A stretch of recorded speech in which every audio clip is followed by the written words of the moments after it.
Ton objectif principal est de s'exercer correctement sous l'eau afin de réussir à maîtriser chaque technique. La description qui sera exposée représente seulement une ligne de conduite générale.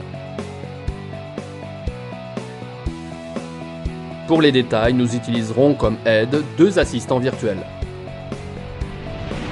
Répète chaque exercice jusqu'à assimiler parfaitement les éléments de base. Le moniteur peut effectuer quelques variations dans l'exécution d'un exercice. Cela est parfois nécessaire par rapport à la logistique ou à l'équipement à disposition. Chaque exercice sera exécuté avant tout dans un endroit où l'eau est délimitée, c'est-à-dire dans une piscine ou dans une baie protégée. Ensuite, ces mêmes exercices doivent être répétés en eau libre, c'est-à-dire en mer ou dans un grand lac. Alors, prêt ? Avant de mettre son équipement, il faut le préparer en le réglant pour soi-même. Une fois la sangle du masque bien réglée, occupe-toi de la face interne et sèche du verre du masque avec un traitement anti-buée. Mets un peu d'eau à l'intérieur du masque. Pour harmoniser les températures, mieux vaut utiliser l'eau dans laquelle tu vas plonger. Pour utiliser les palmes, tu auras peut-être besoin des bottillons. Souviens-toi, pour chausser facilement un équipement en néoprène, pense aux critères sec sur le sec et mouillé sur le mouillé. C'est-à-dire que le pied et le bottillon doivent être tous deux secs ou tous deux mouillés. Dans le cas contraire, tu aurais plus de difficultés à les enfiler.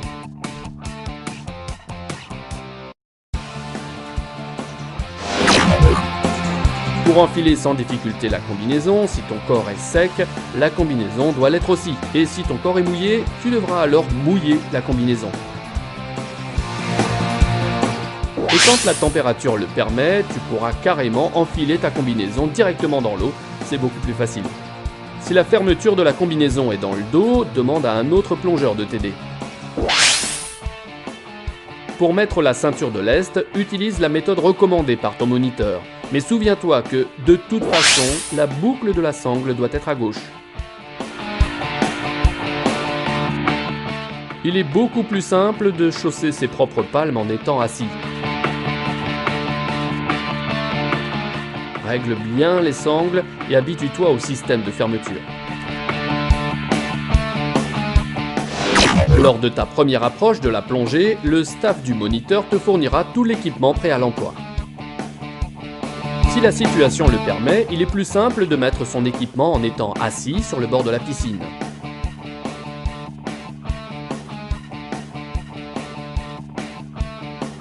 Le moniteur t'expliquera en t'aidant comment enfiler et régler ton stab. Une fois prêt et toujours assis, essaie de respirer à travers le détendeur. Tu vas être surpris de constater combien c'est facile. Pour aller dans l'eau, fais-le depuis la position assise. Ne te laisse pas surprendre par le poids de ta bouteille quand tu la soulèves. Il faut maintenir le détendeur dans la bouche quand on rentre dans l'eau. Une fois à la surface, mets ton visage dans l'eau et essaie immédiatement de respirer au travers de ton détendeur. Ensuite, le moniteur t'aidera à déterminer la quantité de lest dont tu auras personnellement besoin.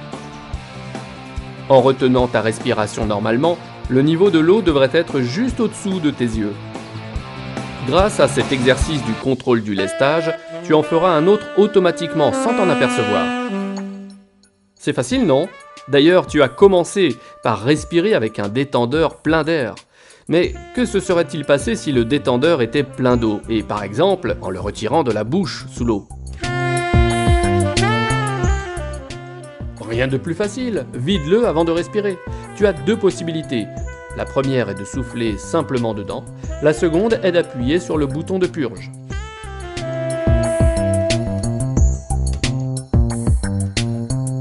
Essaie les 2 méthodes, d'abord en surface, puis sous l'eau.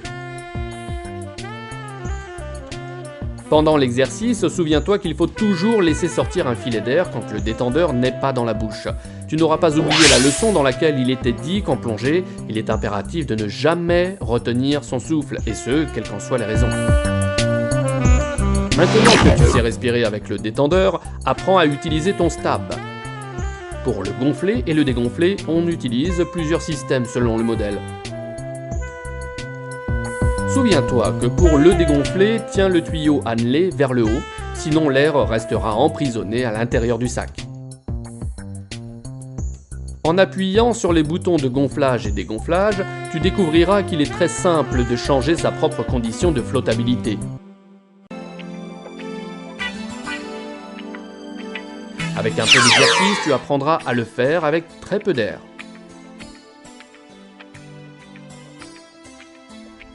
Si tu veux descendre rapidement, utilise les purges rapides, tout en expulsant simultanément tout l'air des poumons. Le moniteur t'aidera à mieux comprendre cette technique. Le lest correct est strictement individuel. Le critère valable pour tous est qu'une fois complètement équipé, le plongeur en surface ait l'eau à la hauteur des yeux. Tandis que tu plonges, que faire dans le cas où ton détendeur t'échappe de la bouche? Il faut le récupérer. Pour cela, incline-toi légèrement en avant et récupère-le avec ton bras du côté du flexible. Cette manœuvre est la plupart du temps suffisante pour réussir à récupérer le détendeur.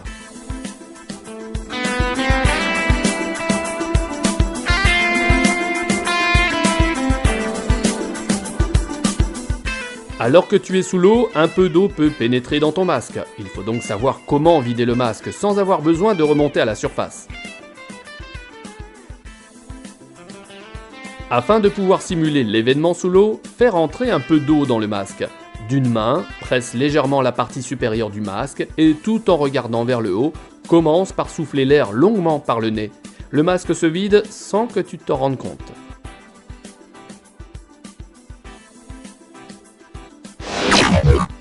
La pression exercée sur le haut du masque permet à l'eau de sortir par le bas. Apprends à le faire d'une seule main, l'autre pourrait être occupée par un objet ou même à tenir ton binôme.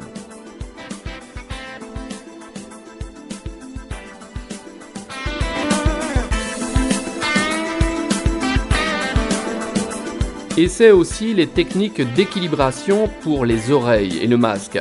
Plus tu seras à l'aise avec ces manœuvres et moins tu rencontreras de problèmes.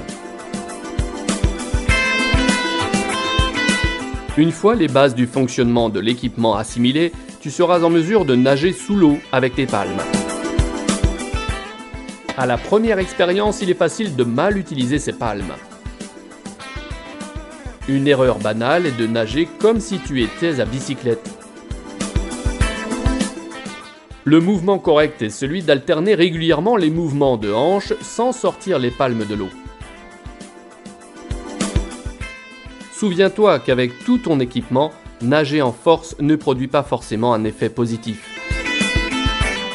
Le moniteur te demandera de lui communiquer les valeurs de pression lues sur le manomètre avant de descendre plus en profondeur, afin de répéter ces intéressants exercices.